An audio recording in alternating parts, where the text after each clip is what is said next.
তারপর আবার কি দুপুরে কি খাবো না ভেবে তাই ছটফট গিয়ে আমি একটা বিরিয়ানি নিয়ে এলাম। আর বিরিয়ানির সাথে স্প্রাইট না হোক তো কীভাবে চলবে।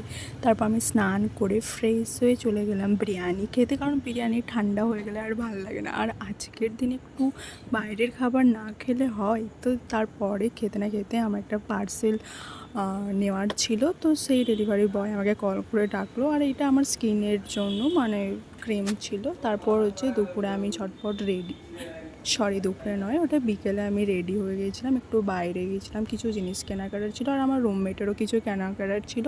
আর আমি বেসিক্যালি কিছু কিনিনি, একটা টিফিন বক্স আর চপার বোর্ড কিনেছিলাম। তারপর আমার বান্ধবী একটা রিং আরে দেখছিল। আর আমি সন্ধেবেলায় বসে বসে ভাবছি কিছু একটা খাবো, মিষ্টি খেতে ইচ্ছে করছে, তো আমি ভাবলাম একটুখানি সেমাইয়ের পায়েস করি।